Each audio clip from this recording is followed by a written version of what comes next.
Report muna mula kay Manang Milky. Puntahan muna natin ang latest sa Kamara Lakay matapos ang puyatan kagabi. Nakatulog na ba ito? Hating gabi na natapos yung Quadcom hearing kahapon. Alamin natin, Lakay, kung nakatulog na si Manang Milks. Pagkatapos ng marathon kagabi, dating Pangulong Rodrigo Duterte umaasa naman na una at huli na ang pagdalo kahapon sa hearing ng Quadcom. Detalye balita mo, RH12, Milky Rigunan. Manang Milky. Sister El at Lakay, matanda na umano siya at wag na siyang pahirapan. Ayon kay dating Pangulong Rodrigo Duterte, hindi biro ang 13 oras na pag-upo at pagsagot sa mga tanong sa hearing at dapat ikonsidera din ang kanyang kalusugan. Sabi ni Duterte, ayaw niya nang pumunta, hindi dahil sa ayaw niyang sumagot sa mga tanong at alegasyon, kundi prioridad ang kanyang kalusugan. Sa 13 oras na hearing ng Quadcom kahapon, halos 2 beses lang nag-bathroom break ang dating Pangulo. Talaga ha? 9 naman ng gabi. Lakay, talagang binabantayan namin. Parang 2 beses na siya nag-bathroom. Tapos, 13 hours, naka-diaper ba ang presidente? Tapos Manang Milks, di ba nakiusap si Vice President Sara Duterte na tapusin na, pero siya pala ang nag-insist na hindi, okay lang. Ayaw niya. Lumapit actually si Vice President Sara doon sa panel. Nakiusap siya sa mga chairman ang impormasyon, tapusin na o pauwi na yung tatay niya. Pero ayaw ng tatay niya umalis lang. Ganado Hyper siya Manang Milky, ano? Correct. Bandang alas 9 ng gabi, tinanong nga si dating Pangulong Duterte na mga chairman ng Quadcom kung kaya pa niya na manatili sa hearing at sinabi ng dating Pangulo pwede siyang manatili till kingdom come. Pero sa interview, Manang Milky, alam mo naman night person siya, di ba? Parang nocturne. Totoo yan.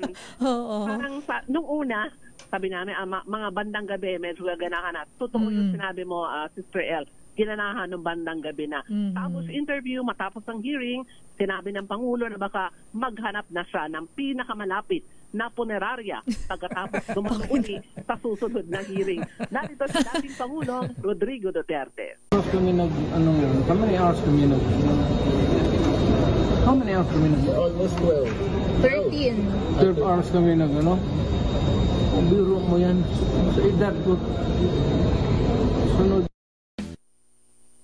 Ayan, hindi ko na rin yung punerarya. Asan Manang Milks yung punerarya? Tres Amigos ba? Punerarya pa? Si Loyola ang gusto niya. Hinahanap niya. Wala ba? Hindi ba makita ng... Dapat maiparinig natin yung Manang Milky. May parinig natin. Naghahanap siya ng pinakamalapit na punerarya. Baka mahanap na. Narito ulit si dating Pangulong Rodrigo Duterte. RHTV, take it away. How many hours kami nag? Almost 12. 12 hours kami nag, Ang biro mo yan. Sa edad ko. Sunod. Napuputol Manang Milks. Naputol yung mga Tres Amigos at saka Loyola Magpapakremate ba siya o hindi? Hindi naman natanong, Lakay. Hindi naman natanong. Pero bahagyang nagkaroon lamang ng suspension ng hearing ng ambaan ni dating Pangulong Duterte ang kanyang seatmate na si dating Senator Leila de Lima at nang tangkaing batuhin naman ng mikropono si dating Senator Antonio Trillanes IV. Sabi naman ni Surigao del Norte Representative Robert Ace Barbers, ang chairman ng Quadcom, maigwit na lang na ipatupad ang regulasyon sa hearing na hindi papayagan ang pagmumura habang ongoing ang hearing. Sidelight na kayo ng hearing, Sister El, merong naka-assign sa control ng microphone para agad na i-off kung bigla ang magmumura ang dating Pangulo. Kaya lang parang hindi kompleto yung hearing kasi sanay tayo nagmumura ang dating presidente. Kaya kasi natuto sila sa hearing ng Senado Lakay na puro puro pagmumura ang ginawa. So siguro ang ginawa nilang sistema, basta tingin nilang magmumura ay i-off yung kanyang mikropono. Ito Manang Milks, pinapakinggan ko yung sinend mo Manang Milks, parang ito yun. Punerarya pas o punerarya. Sa edad ko. Sir, kung Zoom. May binabanggit sa Punerarya Pass daw. Punerarya Pass?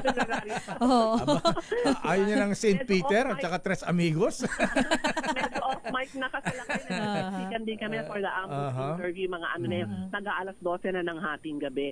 So, ang sabi nga ni Congressman Robert H. Barbers, maganda naman, maayos.